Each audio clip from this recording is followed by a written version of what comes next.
আজকে কথা বলবো পিস আর হ্যাপিনেস নিয়ে, অর্থাৎ শান্তি এবং সুখ। তো পিস আর হ্যাপিনেস এই দুটো আসলে খুবই আপেক্ষিক একটা বিষয়।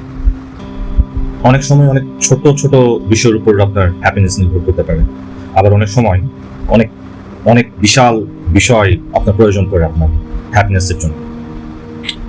তো বর্তমান সময়ে আমাদের পিস এবং হ্যাপিনেস এই দুটো বিষয় চরমভাবে প্রযুক্তির কারণে নানাভাবে ব্যাহত হচ্ছে, অথবা আমি যদি অন্যভাবে বলি যে নানাভাবে ইম্প্যাক্টেড হচ্ছে।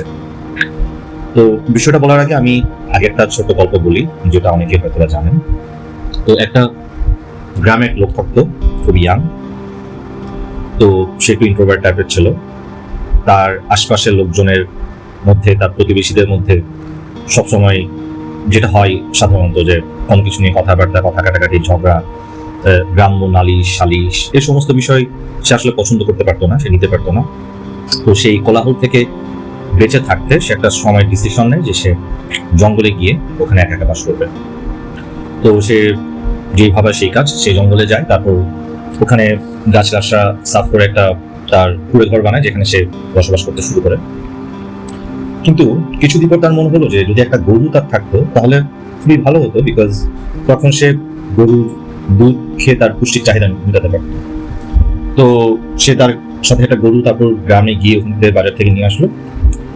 কিছুদিন গরুটা দেখাশোনা করার পর তার মনে হলো যে তার যদি একটা কুকুর থাকতো তাহলে খুব ভালো হতো, যে তাকে রাতের বেলা তাকে এবং তার গরুটার পাহারাদার হিসেবে কাজ করতে পারবে, বিভিন্ন কাজে সহায়তা করতে পারবে। তখন সে একটা কুকুর নিয়ে আসলো। এইভাবে তার মাসখানেক কেটে যাওয়ার পর তার মনে হলো তার বড্ড একা একা লাগতো, এবং সে তার একাকিত্ব কাটানোর জন্য গরু এবং কুকুরের পাশাপাশি সে চিন্তা করলো যে একটা বউ আনতে পারলে খুব ভালো হয়, ইয়াং মানুষ। তো সে তখন গ্রামে গেল, একটা বিয়ে করলো, আবার একটা সুন্দরী বউ সে নিয়ে আসলো। সে, তার বউ, কুকুর এবং গরু ভালোভাবেই দিন কাটছিল তাদের। বাট কিছুদিন যাবত তার বউ বায়না ধরলো যে কথা বলার জন্য কোনো মানুষ পাই না, আপনি সারাদিন কাজে চলে যান, গরুর সেবা যত্ন করেন, অথবা তার তো খাওয়ার জন্য তো খাবার আনতে যেতে হয়, বউ না হয় রান্না বান্না করে দিল, আমার তো একজন মানুষ দরকার। তাছাড়া তাদের বাবু হবে কিছুদিন পর, সেই বাবুটাও খেলার জন্য কোনো না কোনো মানুষ দরকার। তখন সে বললো যে একটা কাজ করো, যে আমার ভাই সে তার বউকে নিয়ে থাকে, তাদের কোনো বাচ্চা কাচ্চা নেই, তুমি তাকে নিয়ে আসো, আমাদের পাশে তো অনেক জায়গা পড়ে আছো, ওখানে সেটা ঘর করে থাকবো। তখন মানুষটা ভাবলো যে ওকে, বুদ্ধি খারাপ না। তখন সে তার ভাই অর্থাৎ তার শালাকে নিয়ে আসলো, তার শালার বউ সহ, এবং তাদেরকে ওখানে একটা ঘর করে দিল। তারা সুন্দর মতো তাদের সাথে থাকা শুরু করলো। এভাবে কিছুদিন পর তার মনে হলো যে তার অমুক বন্ধুটাকে যদি সে এখানে নিয়ে আসতে পারে তাহলে খুব ভালো হয়। তার বন্ধুটাকে সে মিস করছিল, তার বন্ধুটাকে এবং তার বন্ধুর পরিবারকে সেখানে নিয়ে আসলো, তাদেরকে থাকার ব্যবস্থা করে দিল। এইভাবে আস্তে আস্তে একটা সময় তাদের বাচ্চা কাচ্চা হলো, তাদের বন্ধুর বন্ধু আসলো, পরিবারের পরিবার আসলো। আবার একটা সময় দেখা গেল যে সেই জঙ্গল, যেখানে কোনো মানুষ বাস করতো না, যেখানে সে একটা সময় গিয়েছিল মানুষের কোলাহল থেকে দূরে থাকার জন্য, সেটাই আজকে কোলাহলপূর্ণ একটা সোসাইটি হিসেবে গড়ে উঠলো। তো এই গল্পের মূল বিষয়টা হচ্ছে মানুষ আসলে সমাজ ছাড়া বসবাস করতে পারে না, টিকতে পারে না। বসবাস করতে পারে বা টিকতে পারে না।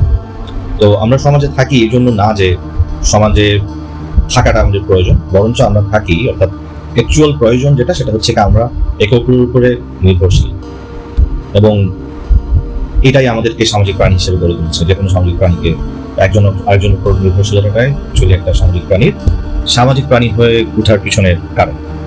তো আমি শুরুতে যেটা বলছিলাম যে আমাদের পিস এবং হ্যাপিনেস কেন প্রযুক্তির দ্বারা ইম্প্যাক্টেড হয়, এটার কারণটা হচ্ছে কি আমরা বর্তমান আধুনিক যুগে যে রিয়েল সোসাইটিতে বাস করি, অনেকগুলো সোসাইটি অ্যাকচুয়ালি আমাদের মেনটেন করতে হয়।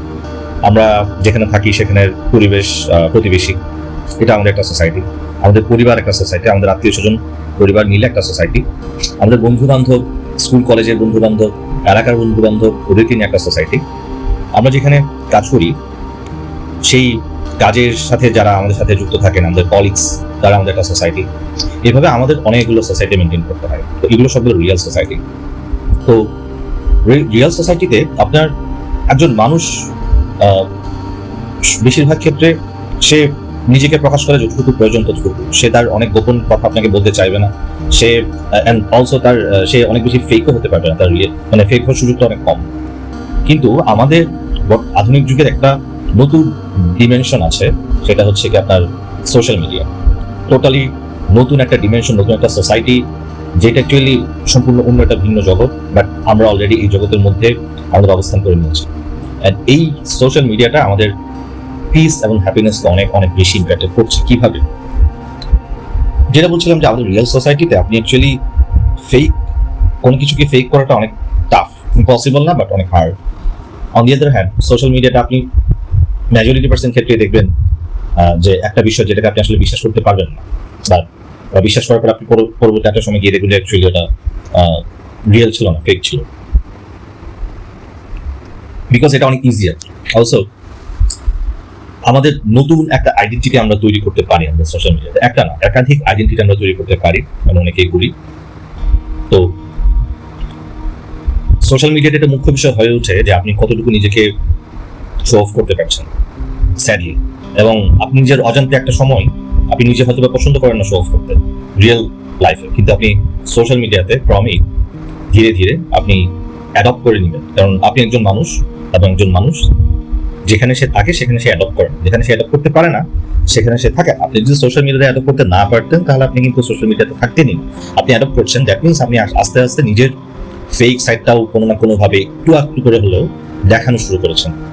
আপনি আপনার মতামত জানাচ্ছেন এমন কিছু বিষয় নিয়ে যে বিষয়ে আপনার আসলে জ্ঞান খুবই সীমিত, আপনি ওই 10 জন থেকে দেখে একটা বিষয় আপনার মতো করে উপস্থাপন করছেন। সো এটা হচ্ছে অনেকটা ওই গল্পের মতো, যেই গল্প দিয়ে আপনি একজন লেখককে জাজ করেন।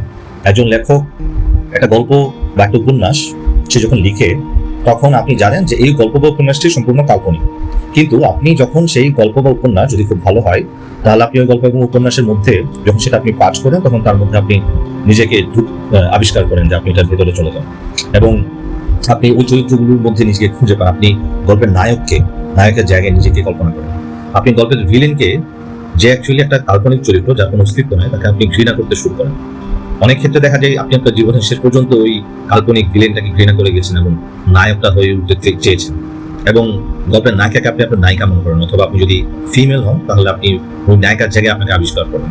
সো এটা মানুষের একটা পাওয়ার, কল্পনা করতে পারা, কল্পনাতে নিজেকে সাজাতে পারা, নিজেকে নিয়ে আসতে পারা। কিন্তু সোশ্যাল মিডিয়া আমাদেরকে এই পাওয়ারটাকে কিছুটা হলেও রিয়েল দুনিয়াতে এটাকে প্রকাশ করার একটা সুযোগ করে দেয়, যার ফলশ্রুতিতে দেখা যায় আপনি যেটা না আপনি সেটা হিসাবে নিজেকে ওখানে তুলে ধরার চেষ্টা করেন আপনি। এবং এটা ছাড়াও আরেকটা ব্যাপার সেটা হচ্ছে কি, আমরা যখন দেখি যে আমাদের মতো আরেকজন কোনো না কোনো একটা পর্যায়ে এসে উপরে উঠে যাচ্ছে, হয়তো সেটা যদি রিয়েল লাইফে হতো তাহলে আমি তার ব্যাপারে আপনি হয়তো খুব ভালো ধারণা রাখতাম যে এটা খুবই ভালো একটা ব্যাপার যে সে আমার মতো একজন ভালো একটা পর্যায়ে যাচ্ছে। কিন্তু সোশ্যাল মিডিয়াতে আপনি যখন সেটা দেখবেন তখন আপনার মধ্যে নিজের অজান্তে একটা পরশ্রী কাতরতা তৈরি হবে। আপনি সেটা ডিনাই করতে পারেন, আপনি আসলে পরশ্রী কাতর না, কিন্তু আপনি মানুষ, এটা আপনি ডিনাই করতে পারবেন না। এবং মানুষের মধ্যে পরশ্রী কাতরতা একটা ব্যাপার থাকে, যেটা সে মেনে নিক আর না নিক। বাট রিয়েল লাইফে আপনি যতটুকু এটাকে কন্ট্রোল করতে পারবেন বা এটাকে চাপিয়ে রাখতে পারবেন, সোশ্যাল মিডিয়াতে আপনি হয়তো এটাকে চাপিয়ে রাখতে পারবেন না, বিকজ আপনার ওই ফ্রেন্ডটা বা ওই মানুষটা যে বিষয়টাকে আসলে প্রকাশ করছে সে হয়তো একটু ফুলিয়ে ফাঁপিয়ে প্রকাশ করছে। তখন আপনার মধ্যে তৈরি হবে যে আমি কি দোষ করলাম, আমিও তো তার চাইতে কোনো দিক দিয়ে কম না, কোনো ক্ষেত্রে আমি তার চাইতে বেশি যোগ্যতা সম্পন্ন, অথচ সে এই ভালো দিকটাই যাচ্ছে, তার এই উন্নতিটা হচ্ছে, কিন্তু আমার হচ্ছে না কেন?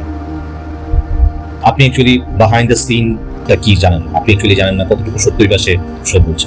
ঠিক তেমনি ভাবে আপনি বিভিন্ন ধরনের খবর দেখবেন, আপনি দেখবেন যেমন একটা ঘটনা যেটা দেখার পর আপনার মধ্যে কোনো না কারোর প্রতি খুব একটা ঘৃণা তৈরি হবে, 2 দিন পর আপনি দেখবেন ঘটনা ছিল মিথ্যা, তখন আপনার আবার নিজেকে সন্দেহ করা শুরু করবেন যে অ্যাকচুয়ালি আমি এত সহজে বিশ্বাস করে ফেলছি, অথবা যারা ঘটনাটা প্রকাশ করছে তাদেরকে আপনি সন্দেহ করা শুরু করবেন, অথবা আপনি স্টিল ঘটনাটাকে বিশ্বাস করবেন এবং ভাববেন যে যারা এটাকে এখন মিথ্যা প্রমাণিত করতে চাইছে তারাই মিথ্যা।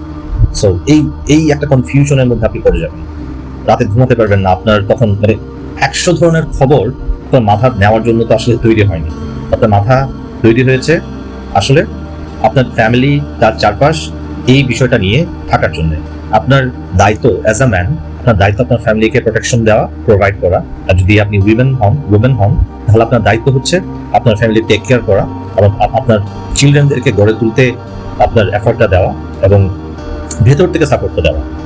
বাট আপনি একই সাথে পৃথিবীর 100 জায়গার খবর আপনি মাথায় নিচ্ছেন, তখন আপনার মধ্যে কনফিউশন তৈরি হবে, আপনার ব্রেনের মধ্যে আপনার ওই যে কাল্পনিক শক্তি, এটা তখন আস্তে আস্তে এই ফেক দুনিয়াটাকে আপনার রিয়েল দুনিয়াতে প্রভাবিত করা শুরু করবে। মনে হবে আপনার সবকিছুই, আপনি আপনার হাজবেন্ডকে ট্রাস্ট করতে পারবেন, আপনার ফ্রেন্ডকে ট্রাস্ট করতে পারবেন। আপনার মনে হবে আপনার শাশুড়ি অথবা শ্বশুর আপনাকে দিয়ে বেশি বেশি কাজ করেন, অথবা আপনি যদি শাশুড়ি হন আপনার মনে হবে আপনার বউ যথেষ্ট পরিমাণ সেবা যত্ন আপনার করছেন বা আপনার অধিকার আপনি পাচ্ছেন না। এই মানুষের মধ্যে দ্বন্দ্ব এসব তৈরি হচ্ছে বর্তমান সময়ে। আমি জানি না আমি কতটুকু ঠিক মতো বোঝাতে পেরেছি, তবে আশা করি সামনে এটা নিয়ে আরেকটু বলতে পারবো, তখন আরেকটু ক্লিয়ারলি বোঝাতে পারবো। সেখানে শেষ করলাম। সবাই ভালো থাকবেন। আল্লাহ হাফেজ।